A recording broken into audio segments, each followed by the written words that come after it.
everyone, it's me Onish and welcome back to my YouTube channel. Guys, আজকে আমরা যাব ঘুরতে।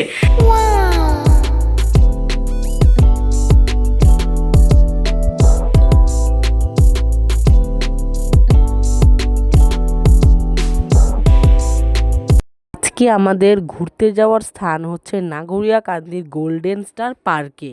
পার্কে জনপ্রতি প্রবেশ মূল্য হচ্ছে 150 টাকা করে। এখানে ভিতরে বাচ্চাদের জন্য অনেক রাইড রয়েছে, আর যারা ছবি তুলতে পছন্দ করেন তাদের জন্য ছবি তোলার অনেক সুন্দর সুন্দর জায়গায় রয়েছে। এখানে ফুলের বাগান থেকে অনেক সুন্দর সুন্দর ফুল রয়েছে। এখানে কিন্তু ফুল ছিলে একদমই নিষেধ, ফুল ছিলে 500 টাকা জরিমানা করা হবে। গাইজ, আপনারা দেখুন, এখানে লাল ফুল থেকে শুরু করে তারপর বেগুনি, সাদা সব রকম ফুল রয়েছে। এখানে কিন্তু কোনো ফুল কিন্তু আর্টিফিশিয়াল ফুল নয়, এখানে সব ফুলই হচ্ছে আসল ফুল।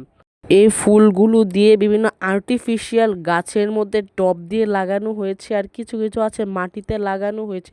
দেখুন গাইস, ফুল দিয়ে কত সুন্দর করে প্রজাপতির মতো বানানো হয়েছে। এটা এত সুন্দর লাগবে যখন আপনারা বসন্তকালের দিকে আসবেন।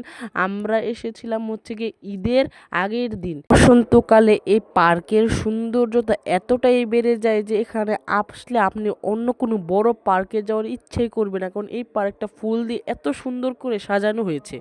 এর একবারে পাশেই রয়েছে এই গোল্ডেন স্টার পার্ক লেখাটি। সেখানে আপনারা বিভিন্ন ছবি তুলতে পারেন।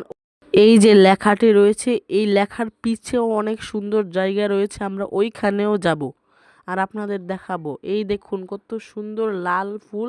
এটা হচ্ছে কি রেল ট্রেন আছে না, একটা রাইড, ওই ট্রেনের জন্য বানানো। আর এটা হচ্ছে একটা প্লেগ্রাউন্ড, অনেক বড়। আমি এটা জুম করে আপনাদের দেখাচ্ছি। এই পাশে দেখতে পাচ্ছেন আপনারা, এখানে নতুন করে বানানো হচ্ছে। এটা আপনার ঈদের পরের দিন বা ঈদের দিন গেলে দেখতে পারবেন ওখানে কি হচ্ছে। এটা হচ্ছে গিয়ে আপনাদের যে বলছিলাম প্লেগ্রাউন্ডের সামনের অংশ, মানে এটা হচ্ছে গিয়ে গোল্ডেন স্টার পার্কের শেষ অংশ। ওই দিকে একটু সামনে গেলেই রয়েছে কত সুন্দর সূর্যমুখী ক্ষেত। এখানে সব ফুলই রয়েছে, এখানে কোনো ফুলই মনে হয় বাদ নেই। এখানে আপনাদের যে বলেছিলাম যে গোল্ডেন স্টার পার্ক লেখাটি যে ওইখানে আছে, ওইখানে গিয়ে দেখাবো। দেখুন গাইস, কত সুন্দর দেখা যাচ্ছে যে গোল্ডেন স্টার পার্কের পিছনে কত সুন্দর একটা বসার এরিয়া রয়েছে, কত সুন্দর। এই যে দেখুন, আপনাদের জন্য একবারে পিছন পর্যন্ত চলে এসেছি আমি। তারপরে বের হওয়ার কোনো ক্লিপ ছিল না আমার কাছে, একদম রাস্তার মধ্যে বের হয়েছে যে একটা ক্লিপ ছিল। আমরা হচ্ছে ষাটিরপাড়া দিয়ে, নরসিংদী ষাটিরপাড়া এলাকা দিয়ে আমরা এখন বাসার উদ্দেশ্যে রওনা হচ্ছি।